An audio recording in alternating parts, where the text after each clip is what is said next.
السلام علیکم ورحمۃ اللہ وبرکاتہ۔ وعلیکم السلام۔ الحمد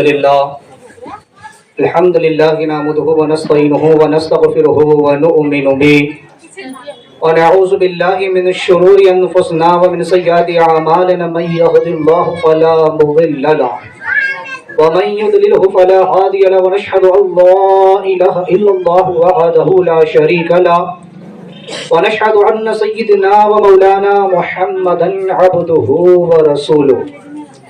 فقد قال الله تبارك وتعالى في القرآن المجيد والفرقان الحميد: أعوذ بالله من الشيطان الرجيم، بسم الله الرحمن الرحيم. الذي خلق الموت والحياة ليبلوكم أيكم أحسن عملا وهو العزيز الغفور.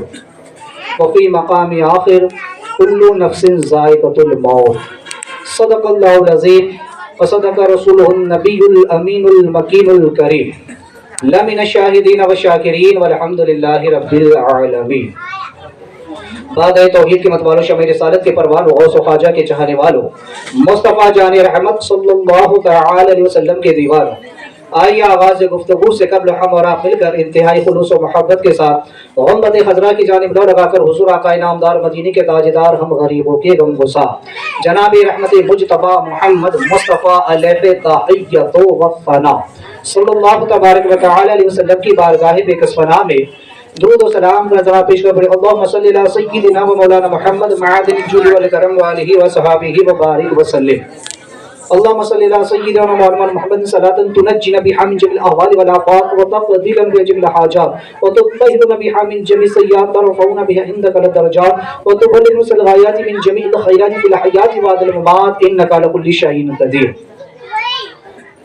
کتنے افسوس کی بات ہے کہ رسول کائنات صلی اللہ علیہ وسلم کی بارگاہ میں درود و سلام پڑھنے کی بات کہی جا رہی ہے، لیکن ہم ایسے بیٹھے ہیں جیسے خود ہی قبرستان ہے. بڑے افسوس کی بات ہے کہ ہم اپنی زبان کو اتنی بھی حرکت نہیں دے سکتے کہ اپنے آقا پر ہم درود پڑھیں. آئیے ایک مرتبہ پھر پڑھ لیجئے: اللہم صلی علی سیدنا محمد طب القلوب بدوائها وعافیۃ الابدان وشفائها ونور الابصار وضیائها وآلہ وصحابہ دائما ابدا. کسی نے خوب کہا کہ دنیا کے مسافر، منزل تیری قبر ہے، طے کر رہا ہے جو تو 2 دن کا یہ سفر ہے، اور دنیا بنی ہے جب سے لاکھوں کروڑوں آئے، باقی رہا نہ کوئی مٹی میں سب سمائے. اور کلام الامام امام الکلام اشہ امام احمد رضا فاضل بریلوی علیہ الرحمٰن فرماتے ہیں کہ مجرم کو نہ شرماؤ احباب کفن ڈھک دو، مجرم کو نہ شرماؤ احباب کفن ڈھک دو، منہ دیکھ کے کیا ہوگا پردے میں بھلائی.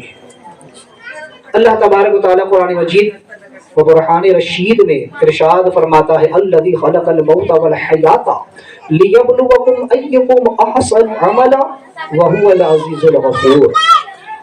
ہم نے موت اور زندگی کو اس لیے پیدا کیا تاکہ تمہارا امتحان ہو سکے کہ تم میں کس کا عمل سب سے اچھا ہے، اور بے شک اللہ بخشنے والا مہربان ہے. آیت کریمہ میں اللہ تبارک و تعالی نے موت و حیات کا ذکر فرمایا ہے. جس کسی نے بھی زندگی کا خوشگوار شربت پیا ہے، ایک دن اسے موت کا کڑوا پیالہ ضرور چکھنا ہے. اس لیے کہ کائنات میں اس دنیا میں بسنے والا ہر انسان بلکہ ہر جاندار بھی یہ بات جانتا ہے کہ جس نے بھی جنم لیا ہے اسے مرنا ضرور ہے. موت آنی ہے، موت یقینی ہے. کسی مذہب کا انسان ہو، کسی مسلک کا انسان ہو، کسی ملک کا رہنے والا انسان ہو، کسی خطے کا، کوئی زبان بولنے والا، کیسی ہی تہذیب کا ہو، ہر انسان یہ جانتا ہے موت دنیا کی ایک اٹل سچائی ہے جس کا انکار نہیں کیا جا سکتا، جسے جھٹلایا نہیں جا سکتا ہے. اللہ تبارک و تعالی نے اس آیت کریمہ میں موت اور حیات کا ذکر فرمایا کہ ہم نے زندگی اور موت کو اسی لیے پیدا کیا کہ تمہارا امتحان ہو سکے. زندگی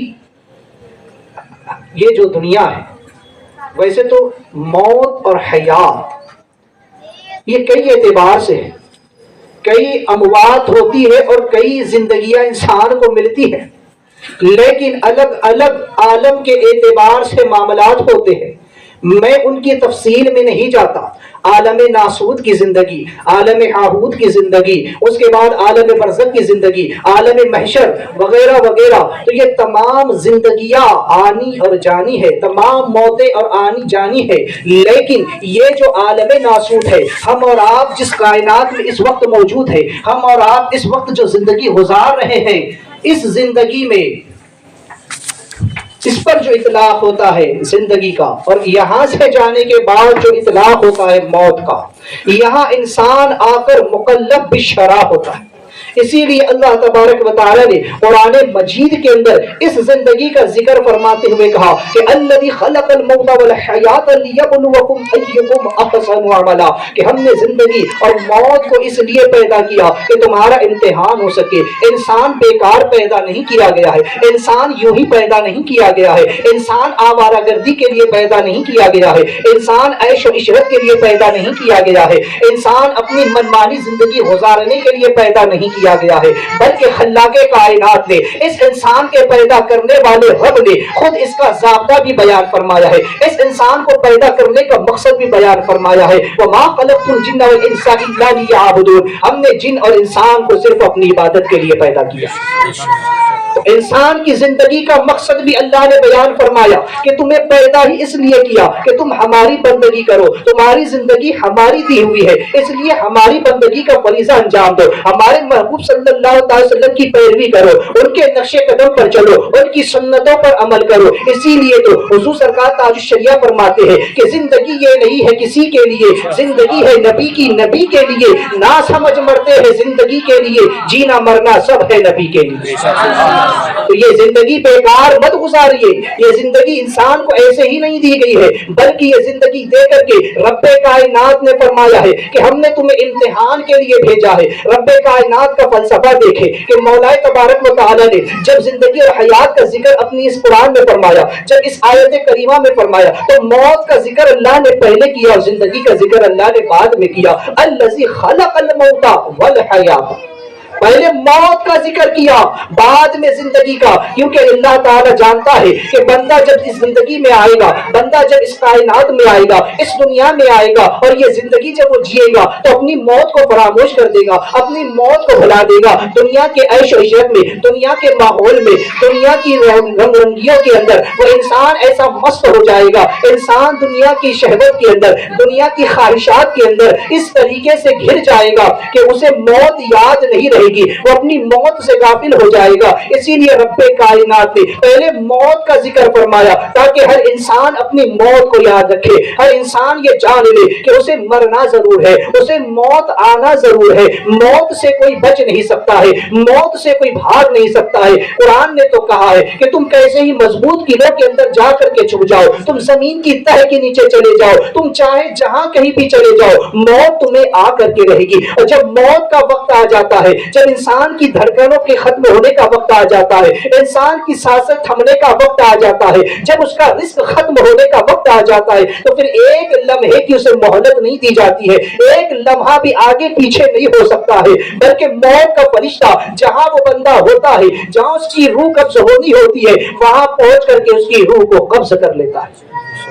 تو موت دنیا کی ایک اٹل سچائی ہے جس سے کوئی بھاگ نہیں سکتا. لیکن آج اگر ہم دیکھیں، آج ماحول کو اگر ہم ٹٹولے تو ہر انسان موت سے ڈرتا ہے، ہر انسان موت سے بھاگتا ہوا نظر آتا ہے. ہم نے موت کا ایک بھیانک تصور اپنے دل و دماغ میں بٹھا رکھا ہے کہ موت آنی ہے، مرنا ہے، نہ جانے کیا ہوگا. میں کہتا ہوں موت سے ڈرنا کیسا، موت سے بھاگنا کیسا؟ ارے یہ موت تو ایک مومن کے لیے تحفہ ہے. اللہ کے رسول صلی اللہ علیہ وسلم فرماتے کہ موت تو مومن کے لیے تحفہ ہے، موت تو ایک پل ہے جو ایک دوست کو دوست سے ملا دیتی ہے. موت تو وہ ایک عظیم نعمت ہے کہ جو بندے کو اپنے رب کے قریب کر دیتی ہے، اپنے رب سے ملاتی ہے. لہٰذا انسان کو موت سے نہیں ڈرنا چاہیے، موت سے بھاگنا نہیں چاہیے. آج ہم جس دنیا کے اندر ہے، جس امتحان گاہ کے اندر آج ہم موجود ہے، تو یہ ہمارا امتحان ہے، کیونکہ رب کائنات نے فرمایا لیبلوکم، کہ یہ دنیا میں اس لیے بھیجا گیا کہ تمہیں آزمایا جائے, تمہارا امتحان لیا جائے کہ تم میں کس کا عمل اچھا ہے.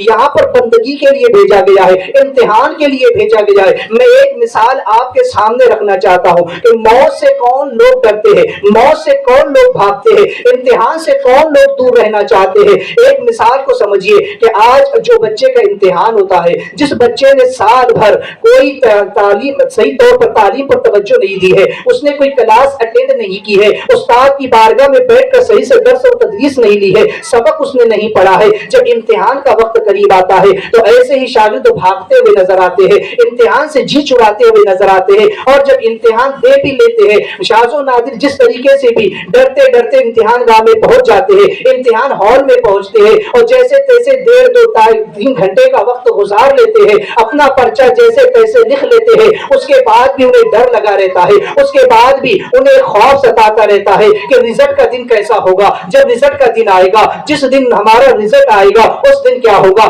اگر ہم فیل ہو گئے, ہم ناکام ہو گئے تو باپ الگ مارے گا, ماں الگ ناراض ہوگی, بہن بھائی الگ منہ موڑ لیں گے, دوست الگ جو ہے تو ہمیں جو ہے تو تانا دیں گے, رشتہ دار اور دیگر لوگ جو ہے سماج میں ہمارے بارے میں کیا خیال کریں گے کہ یہ دیکھو کیسا ناکام ہو گیا, اتنا سال اس نے پڑھا لیکن برباد کیا, باپ کی جو ہے تو کمائی کو اس نے برباد کیا. تو اس انسان پہ خوف لگا رہتا ہے. لیکن وہیں پر وہ طالب علم جس نے پورا وقت کلاس میں دیا ہے, جس نے ہر سبق کو اچھے سے پڑھا ہے, جس نے استاد کی تعلیم کو اچھے سے جو تو اخذ کیا ہے, وہ بچہ کبھی گھبراتا نہیں ہے. وہ امتحان گاہ میں پریشان کے ساتھ جاتا ہے, بڑے اطمینان سے جاتا ہے, امتحان دیتا ہے. اور اب اسے جو ہے انتظار ہوتا ہے رزلٹ کے دن کا, اسے انتظار ہوتا ہے اس دن کا کہ رزلٹ کس دن لگے گا تاکہ میرا رزلٹ میرے ہاتھوں میں ہو, پھر میں دیکھوں کہ مجھے کس مضمون میں کتنے نمبر ملے ہیں, کون سے مضمون میں کامیاب ہوا ہوں, مجھے کہ میں نے کتنی محنت کی تھی لہٰذا اس میں مجھے کتنے نمبر آئے. وہ تو منتظر رہتا ہے, وہ تو انتظار کرتا ہے رزلٹ والے دن کا,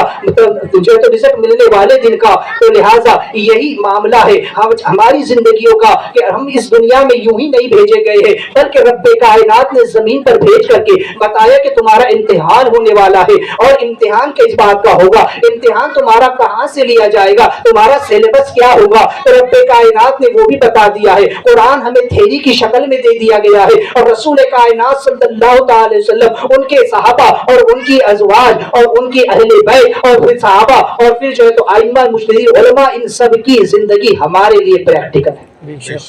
قرآن تھیری ہے, قرآن کو پڑھو. اللہ کے رسول صلی اللہ علیہ وسلم فرماتے ہیں کہ قرآن کے اندر ہر چیز کا علم موجود ہے, قرآن میں سب کچھ موجود ہے, زندگی گزارنے کے رہنما اصول موجود ہے. پھر بھی اگر تمہاری سمجھ میں نہ آئے تو اصحابی کا نجوم فبأي اقتدیتم اهتدیتم, میرے تمام صحابہ ستاروں کی مانند ہے. جب قرآن نہ سمجھ سکو تو صحابہ کی بارگاہ میں آ جانا. اے لوگوں, تمہارے درمیان دو چیزیں چھوڑ کر جا رہا ہوں, قرآن اور میری اہل بیت. جب قرآن پڑھو نہ سمجھو تو اہل بیت کی بارگاہ میں چلے آنا, جب یہ بھی نہ ہو تو پھر علماء کی بارگاہ میں چلے آنا, فقہا کی بارگاہ میں چلے آنا, اولیاء کی بارگاہ میں چلے آنا. ان کی زندگیوں کو دیکھ لینا. قرآن تھیری ہے اور ان سب کی زندگی پریکٹیکل ہے, اس کو اپنی زندگی میں ڈھال لو. ان کے قرآن کے بتائے ہوئے طریقے پر چلو, علماء صلحاء کے بتائے ہوئے مسائل پر عمل کرو, صحابہ کے طریقے پر چلو, حضور کی سنتوں کو اپنی زندگی میں ڈھال لو. بس یہی تمہارا امتحان ہے, یہی تمہارا سلیبس ہے. جس انسان نے اپنی زندگی قرآن و سنت کی روشنی میں گزاری ہے, اسے کسی بات کا ڈر نہیں ہے, اسے کسی بات کا خوف نہیں ہے, کیونکہ اس نے اپنی زندگی تو رسول کائنات صلی اللہ تعالی وسلم کے طور و طریقے پر گزاری ہے, حضور کی شریعت کے مطابق گزاری ہے. ایسے انسان کو کسی کا خوف نہیں, پھر کسی کا ڈر نہیں, بلکہ وہ تو انتظار میں ہے کہ موت کب آئے گی, کب میں قبر میں پہنچوں گا, اپنے آقا کی زیارت کروں گا, کب میں حشر میں پہنچوں گا اور اپنے رب کی دید کروں گا. وہ تو انتظار کرتا ہے, کیونکہ رب کا وعدہ ہے کہ اللہ مومنین سے جنت میں ملاقات کرے گا, مومنین کو اپنا دیدار کرائے گا, اپنی زیارت کرائے گا. تو ایسا مومن تو انتظار میں لگا رہتا ہے کہ کب موت آئے اور کب اپنے آقا کی زیارت کروں, کب اپنے رب سے میں ملاقات کروں. اسے تو کوئی خوف نہیں. قرآن نے بھی کہہ دیا الا ان اولیاء اللہ لا خوف علیہم ولا هم يحزنون. ایسے لوگوں کو, ان اللہ والوں کو کوئی خوف نہیں ہے, کوئی غم نہیں ہے, بلکہ وہ تو انتظار میں رہتے ہیں. اور اسی نے کہا, اور جو لوگ اپنی زندگی لہو و لعب نعیم میں گزارتے ہیں، جو لوگ اپنی زندگی اس دنیا کی خرافات میں گزارتے ہیں، اپنی نفسانی شہوات کو پورا کرنے میں گزارتے ہیں، جو لوگ اپنی زندگی کو یوں ہی آوارہ گردی میں گزار دیتے ہیں، قرآن و سنت سے ہٹ کر کے اپنی زندگی گزارتے ہیں، ایسے ہی لوگوں کو موت کا خوف ہوتا ہے، انہیں ڈر ہوتا ہے کہ مرنے کے بعد میری دولت کا کیا ہوگا، میری اولاد کا کیا ہوگا، میری جائیداد کا کیا ہوگا، میں اگر مر گیا تو میرے بزنس کا کیا ہوگا، میری نوکری کا کیا ہوگا، میں فلاں معاملہ کیا ہوگا، ابھی تو مجھے یہ کرنا ہے، ابھی تو مجھے وہ کرنا ہے۔ جب موت کا فرشتہ اس کے سر پر آ کر کھڑا ہوتا ہے تو کہتا ہے مجھے مہلت دے دے، مجھے وصیت لکھنی ہے، مجھے مہلت دے دے اپنا کاروبار سمیٹنا ہے، مجھے مہلت دے دے کچھ لوگوں سے ادھاری لینی ہے، مجھے مہلت دے دے چند باتیں مجھے اپنے عزیزوں سے کہہ لینی ہے۔ لیکن موت کا فرشتہ کہتا ہے اب تجھے کوئی مہلت نہیں ملنے والی، اب تیری موت کا وقت آ چکا ہے، اور اس کی روح قبض کر لی جاتی ہے۔ اللہ اکبر۔ روایتوں میں آتا ہے کہ جب اچانک موت آتی ہے تو ایمان والوں کے لیے، اہل ایمان کے لیے، مومنین اور متقین کے لیے یہ موت میں اللہ کی بڑی نعمت ہوتی ہے، کیونکہ وہ تو فارغ ہو چکے ہیں، وہ تو رب سے ملاقات کے منتظر ہے۔ لیکن جو فساق و فجار ہوتے ہیں، جو دنیا کے اندر گھرے ہوئے ہوتے ہیں، ان لوگوں کے لیے ایک طرح کی بڑی سخت اذیت ناک بات ہوتی ہے کہ اب کیا ہوگا، اور اب اچانک گھبراہٹ والی موت جب آتی ہے تو پھر وہ لوگ پریشان ہو جاتے ہیں۔ لہٰذا یہ دنیا ایک امتحان گاہ ہے، اس امتحان گاہ میں موت سے نہ بھاگے بلکہ موت کی تیاری کرے، کیونکہ موت ہر انسان کو آنا ہے، مرنا ہر انسان نے ہے، تو کیوں نہ وہ زندگی گزاری جائے جس سے موت بھی ہمارے لیے خوش ذائقہ بن جائے۔ اس لیے کہ قرآن نے کہا ہے کلو نفس ذائقۃ الموت، ہر نفس نے موت کا مزہ چکھنا ہے، ہر جان نے موت کا مزہ چکنا ہے، ہر ایک کو موت آنی ہے۔ اس لیے کہ کلو من علیہ فان ویبقى وجہ ربک ذو الجلال والاکرام، ہر چیز میں فنا ہونا ہے، ہر چیز میں ختم ہونا ہے، باقی رہنے والی ذات صرف اللہ۔ تو جب موت آنی ہی ہے تو موت کی تیاری کیوں نہ کر لی جائے، کیوں نہ موت کے لیے پہلے سے ایک مومن کامل تیار ہو کر بیٹھے کہ جب موت کا فرشتہ آئے، جب ملک الموت آئے تو یہ خوشی خوشی اپنی جان کو اس کے سپرد کر دے کہ میں تو اپنے رب سے ملنا چاہتا ہوں، میں تو قبر میں اپنے آقا کی دید کرنا چاہتا ہوں، اپنے آقا کی زیارت کرنا چاہتا ہوں۔ سنا ہے کہ قبر میں میرے آقا تشریف لاتے ہیں، میرے آقا علیہ الصلوۃ والسلام کرم فرماتے ہیں، تو وہاں ان کی دید ہونے والی ہے۔ اسی لیے تو حضرت نے فرمایا ہے کہ مجرم کو نہ شرماؤ، احباب کفن ٹھک دو، منہ دیکھ کے کیا ہوگا پردے میں بھلائی۔ ارے اس کی بھلائی تو پردے میں ہے کہ یہ قبر میں پہنچے اور اپنے آقا کی زیارت کرے گا۔ مردہ تو کہتا ہے مجھے جلدی اپنی قبر کی طرف لے چلو، جو مومن ہوتا ہے، نیک ہوتا ہے، وہ کہتا ہے جلدی مجھے اپنی قبر کی طرف لے کر کے چلو۔ لیکن جو فاسق و فاجر ہوتا ہے، کافر ہوتا ہے، وہ کہتا ہے ہائی ہتا لما توعدون، ارے مجھے کہاں لیے جاتے ہو، ارے بربادی ہو، ارے خرابی ہو، مجھے کہاں لیے جاتے ہو۔ وہ تو جانا نہیں چاہتا ہے، لیکن یاد رکھے کہ موت سے نہ ڈرے، موت سے نہ بھاگے، کیونکہ موت کا بھی ایک ذائقہ ہے۔ قرآن نے کہا ہے کلو نفس ذائقۃ الموت، ہر نفس کو، ہر جان کو موت کا مزہ چکھنا ہے۔ موت کا بھی اپنا ایک ذائقہ ہے، جس طرح ہر چیز کا ایک ذائقہ ہوتا ہے۔ ہم ہر چیز کھاتے پیتے ہیں تو اس کا ایک ٹیسٹ ہوتا ہے، ایک اس کی لذت ہوتی ہے، کوئی میٹھا ہے، کوئی کڑوا ہے، کوئی پھیکا ہے، کوئی ترش ہے تو کوئی کیسا ہے۔ ہر ایک کا چیز کا الگ ذائقہ ہے۔ آپ پھل فروٹ کھاتے ہیں، ہر پھل کا ذائقہ جدا ہے۔ کئی قسم کے ہم کھانے کھاتے ہیں، ہر کھانے کا ذائقہ جدا ہے۔ تو ہر چیز کا ذائقہ الگ الگ ہے، ہر چیز کا کھانے کا اور پینے کا ذائقہ، اس کا مزہ، اس کی لذت، اس کا ٹیسٹ جدا جدا ہے۔ اسی طرح موت کا اپنا بھی ایک ذائقہ ہے۔ اسی لیے قرآن نے کہا کلو نفس ذائقۃ الموت، ہر نفس نے موت کا مزہ چکھنا ہے۔ اب یہ کیسا ہے؟ تو اس کے بارے میں روایتوں میں آتا ہے کہ موت کا ذائقہ بڑا کڑوا ہے، موت کا جو مزہ ہے بڑا کڑوا ہے۔ لیکن علماء اس کی تفسیر میں فرماتے ہیں کہ یہ الگ الگ مومن کے حساب سے معاملہ ہے، الگ الگ انسان کے اعتبار سے اس کا معاملہ ہوگا۔ اب وہ کیسے ہوگا، میں ایک مثال کے ذریعے آپ کو سمجھاتا ہوں۔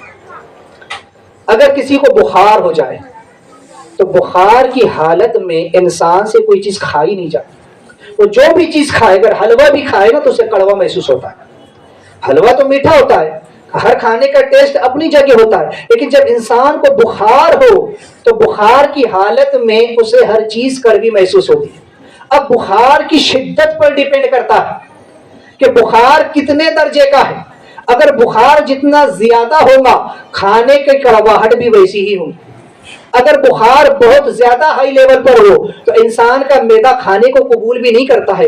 آپ اس کے سامنے کھانا رکھ دیجئے، وہ کھانے کو دیکھ کر بھی اسے متلی ہونے لگتی ہے، کھانے کو دیکھ کر بھی اسے الٹی ہونے لگتی ہے، وہ کوئی چیز کھانا نہیں چاہتا. اس کا معدہ، اس کی طبیعت کسی چیز کے کھانے کو گوارا نہیں کرتی ہے، کیونکہ بخار کی شدت کا یہ عالم ہے. لیکن بخار جیسے کم ہوتا ہے، کڑواہٹ کم ہوتی جاتی ہے، اور پھر جس انسان کو بخار نہیں ہو، جو انسان نارمل ہو، وہ ہر کھانے کا ٹیسٹ اپنی جگہ محسوس کرتا ہے. اب اس کی بنسبت اور آگے بڑھیے تو وہ انسان جو اپنے منہ کو پاک و صاف رکھتا ہے، جو ہر کھانے کے بعد کلی کرتا ہے، برش کرتا ہے، اپنی زبان کو صاف کرتا رہتا ہے، تو ایسا انسان کھانے کی لذت کو اور زیادہ محسوس کرتا ہے، کیونکہ اس کا منہ صاف ہے. کیونکہ جن کے منہ میں پہلے سے ہی بدبو ہو، جن کے منہ میں پہلے سے ہی گند ہو، تو وہ کھانے کا صحیح ذائقہ محسوس نہیں کرتے ہیں، انہیں کھانے کا صحیح ٹیسٹ نہیں آتا ہے، کیونکہ منہ کی بدبو الگ ہوتی ہے. لیکن جس کے منہ میں کوئی بو نہ ہو، بدبو نہ ہو، بلکہ اس کا منہ صاف ستھرا رہتا ہو، تو وہ کھانے کی پوری لذت کو محسوس کرتا ہے. اب آئیے اصل بات کی طرف. یہی معاملہ ٹھیک ہے کہ جب انسان کو گناہوں کا بخار چڑھ جائے، جب وہ گناہوں کے بخار میں مبتلا ہو جائے، تو ہر عبادت اسے کڑوی محسوس ہوتی ہے. جس طرح بخار والے شخص کو ہر کھانا کڑوا لگتا ہے، ایسے ہی جس انسان کا دل، دماغ اور اس کا نفس گناہوں کے دلدل میں پھنس چکا ہے، اسے کسی عبادت کا ثواب نہیں آتا، مزہ نہیں آتا، اسے نماز میں مزہ نہیں آتا، اسے زکوٰۃ میں مزہ نہیں آتا، اسے صدقات و خیرات میں مزہ نہیں آتا، اسے حج میں مزہ نہیں آتا، بلکہ بوجھ محسوس ہوتا ہے. ارے نماز کا وقت ہو گیا، ارے رمضان آگے روزہ رکھنا پڑے گا، ارے تو زکوٰۃ بھی دینا پڑے گی. بادلے نہ خواستہ وہ ان کاموں کو کرتا ہے. جیسے بخار والا شخص بمجبوری کھانا کھاتا ہے، ایسے ہی وہ انسان بمجبوری عبادت کرتا ہے. اسے عبادت کی لذت محسوس نہیں ہوتی ہے، وہ عبادت کی لذت کو محسوس نہیں کرتا ہے. اور پھر اسی طرح سے جس کا مرض اور زیادہ بڑھ جائے، یعنی کہ جو کفر و شرک کی آلائش میں مبتلا ہو جائے، پھر تو اس کا پوچھو ہی مت. اس کا معاملہ بڑا سخت ہوتا ہے. پھر جب اس کی موت کا وقت آتا ہے، تب تو بڑی سختی کے ساتھ اس کی روح کھینچی جاتی ہے. اور جس کا معاملہ، جو ایمان والے ہوتے ہیں، ان کی روح بڑی آسانی کے ساتھ کھینچی جاتی ہے.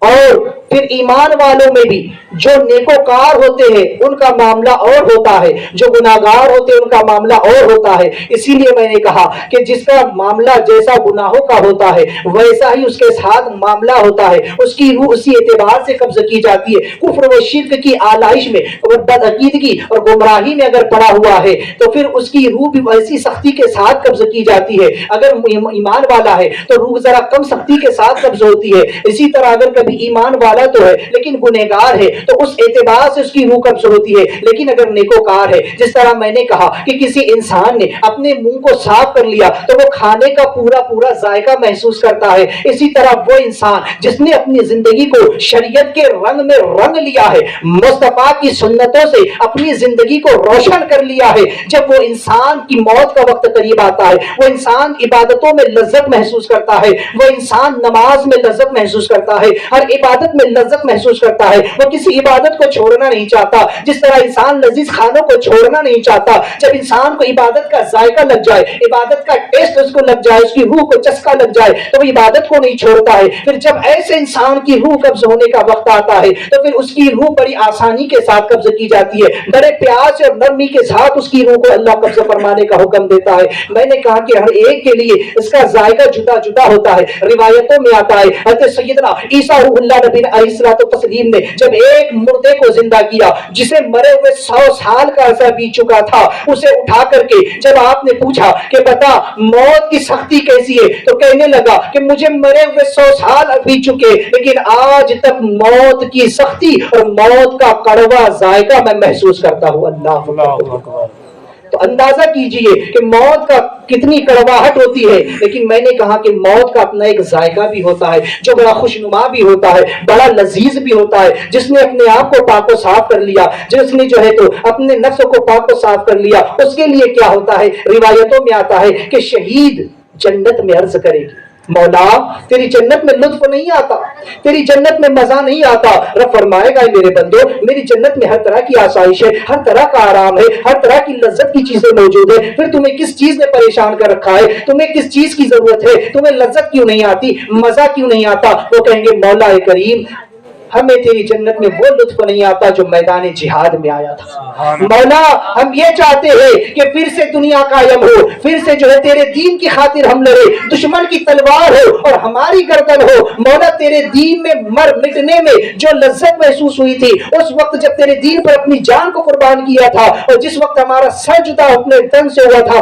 جو لذت اس وقت محسوس ہوئی تھی مولا وہ لذت جنت میں نہیں آتی ہے. ہم چاہتے ہیں دنیا میں بھیج, پھر سے ہم جنگ کرے اور پھر سے تیری راہ میں ہم لڑتے رہے, تیری راہ میں ہم بڑھتے رہے. تو راہ خدا میں جہاد کرنے والوں کا جب یہ معاملہ ہے تو علماء تفسیر میں فرماتے ہیں کہ ایسا ہی معاملہ نمازی کا بھی ہوگا. نمازی کہے گا مولا تیری جنت میں لطف نہیں آتا اس لیے کہ یہاں سجدہ نہیں ہے, یہاں نماز نہیں ہے, یہاں رکوع قیام نہیں ہے. مولا ہمیں پھر سے دنیا میں بھیج تاکہ پھر سے جا کر کے تیری بندگی کرے. مولا رات رات بھر تیرے سجدے میں پڑے رہے, جو مزہ سجدے میں آتا تھا وہ یہاں نہیں آتا ہے. روزہ دار کہیں گے مولا ہمیں پھر سے دنیا میں بھیج تاکہ ہم روزہ رکھیں. زکات دینے والے کہیں گے مولا ہمیں پھر سے دنیا میں بھیج تاکہ تیرے لیے اپنے مال کو قربان کرے. اسی طرح حج کرنے والے اور ہر نیکی کرنے والا کہے گا مولا ہمیں دنیا میں بھیج, کیونکہ دوسروں کو خوش کر کے جو خوشی ملتی ہے, لوگوں کی مدد کر کے جو خوشی ملتی ہے مولا وہ یہاں محسوس نہیں ہوتی ہے. تیری جنت میں ہر طرح کا عیش و آرام ہے, لیکن دنیا میں جن عبادتوں کا ثواب تھا, جن عبادتوں کی لذت تھی مولا وہ یہاں نہیں آتی ہے. مولا سردی میں وضو کرنے کا مزہ ہی کچھ اور تھا, گرمی کے روزوں کا مزہ ہی کچھ اور تھا, افطاری کا مزہ ہی کچھ اور تھا. مولا وہ لذت یہاں محسوس نہیں ہوتی. تو اسی طرح ہر چیز کا اپنا ایک ذائقہ اور لذت ہوتی ہے. لہٰذا اسی لیے کہا گیا کہ موت کا بھی اپنا ایک ذائقہ ہے. اسی لیے اپنے آپ کو ہر طرح کی آلائش سے انسان پاک کرے, ہر طرح کی گندگی سے پاک کرے, تب جا کر وہ اس لذت کو محسوس کر سکتا ہے. موت کے لیے تیار رہے, اس لیے کہ اللہ کے رسول صلی اللہ علیہ وسلم فرماتے کہ دن میں موت کو کم از کم 10 مرتبہ یاد کرو, کہ جب انسان موت کو یاد کرے گا تو وہ گناہوں سے دور رہے گا اور رب کے قریب ہوگا. لہٰذا موت کو یاد کرتے رہے, کیونکہ قرآن نے ایک چیز ہمیں اور بتائی ہے کس طریقے سے جب کافروں کی روح کیسے قبض ہوگی. میں نے کہا نا بڑی سختی کے ساتھ قرآن کہتا ہے وَالنَّازِعَاتِ غَرْقًا وَالنَّاشِطَاتِ نَشْطًا, قسم ہے ان کی جب وہ سختی سے جان کھینچے اور ان کی جو نرمی سے بند کھولے. قرآن نے واضح لفظوں میں کہا وَالنَّازِعَاتِ غَرْقًا, قسم ہے ان فرشتوں کی, ان عذاب کے فرشتوں کی. اللہ نے قسم کھائی جو کافروں کی روح بڑی سختی کے ساتھ کھینچتے. اور وَالنَّاشِطَاتِ نَشْطًا, اور ان رحمت کے فرشتوں کی جو مسلمانوں کی, ایمان والوں کی روح کو بڑی نرمی کے ساتھ قبض فرماتے ہیں.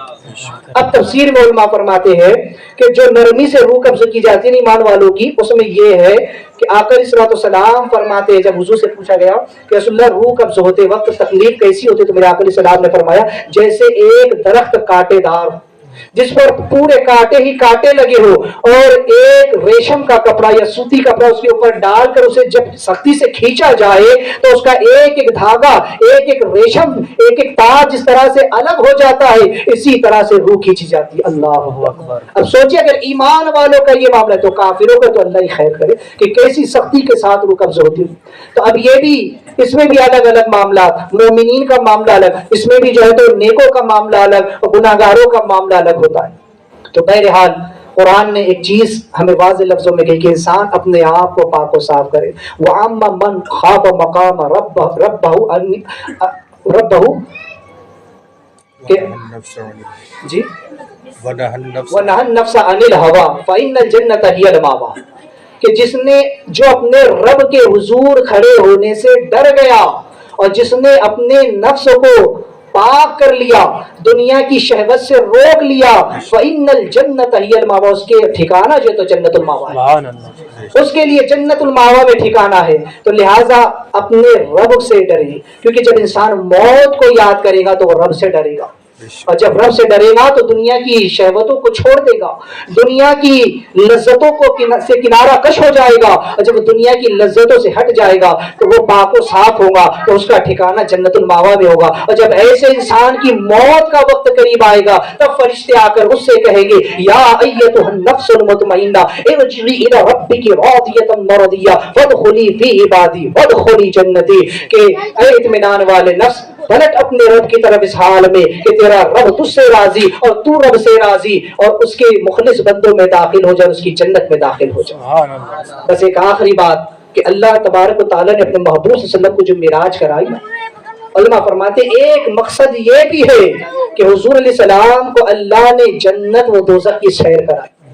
شب معراج حضور کو بلا کر جنت اور دوزخ کی سیر کرائی تاکہ محبوب زمین پر جا کر اپنے امتیوں کو اس کے احوال سے آگاہ کر دینا, بتانا کہ جنت کے معاملات کیا ہے, جنت کی فضا کیسی ہے, جنت کی زمین کیسی ہے, جنت کی مٹی کیسی ہے, جنت کے باغات, جنت کے محلات, جنت کے پھل فروٹ, جنت کی غذائیں, جنت کا عیش و آرام کیسا ہے, جا کر اپنی امت کو بتانا کہ جو نیک اعمال کرو گے تو پھر کیا فائدہ ہوگا, نمازیں پڑھو گے تو کیسے محلات ملیں گے, روزے رکھو گے, زکات دو گے, حج کرو گے, نیک اعمال کرو گے, اللہ کی تسبیح و تحلیل کرو گے تو کیا کیا معاملات جنت میں ہوں گے, کیسے کیسے مقامات اور درجات جنت میں ہوں گے, یہ انہیں بتانا. جہنم کی سیر کرائی تاکہ محبوب جا کر امت کو بتانا کہ اگر زنا کرو گے, چوری کرو گے, ڈکیتی کرو گے, نماز چھوڑو گے, زکات سے منہ موڑو گے, حج نہ کرو گے, دیگر نیک اعمال کو چھوڑ بیٹھو گے تو پھر گناہ کرو گے تو کیسے کیسے عذابات جہنم کے اندر ہے, جہنم کے کتنے طبقات ہیں, جنت کے کتنے مقامات ہیں, جا کر اپنی امت کو سب بتانا, کیونکہ محبوب آپ نذیر بھی اور بشیر بھی, تاکہ امت کو بتانا, امت جانے. اسی لیے اللہ تبارک و تعالی محبوب کو معراج کرائے تاکہ جا کر کے امت کو بتائے. لیکن آج ہم اس طرح غفلت میں پڑے ہوئے ہیں کہ ہمارا حال یہ ہے کہ دل لوح میں کھونا تجھے, شب صبح تک سونا تجھے, شرم نبی خوف خدا یہ بھی نہیں وہ بھی نہیں. بس آج کی اس بزم کا پیغام یہی ہے, اپنے آپ کو دنیا کی لذتوں سے دور کر لے, دنیا کی لذتوں سے دستبردار ہو جائے, دنیا کی شہوت سے اور دنیا کے معاملات سے ہٹ کر کے اپنے رب کی بندگی کرے, اپنے رب کے حضور جھکے, اپنے آپ کو پاک و صاف کر لے. لہٰذا اسی میں ہماری بھلائی ہے. اسی لیے قرآن نے کہا قد افلح المؤمنون, کے ایسے ایمان والے کامیاب ہوتے. اللہ تبارک و تعالیٰ کی بارگاہ میں دعا ہے کہ مولا کریم جو کچھ کہا گیا اس میں اگر کوئی غلطی ہوئی ہو, عمدن سہون قصدن خطأن یا سبقت لسانی سے, تو میں توبہ کرتا ہوں. استغفر اللہ ربی من کل ذنب واتوب الیہ, لا الہ الا اللہ محمد رسول اللہ.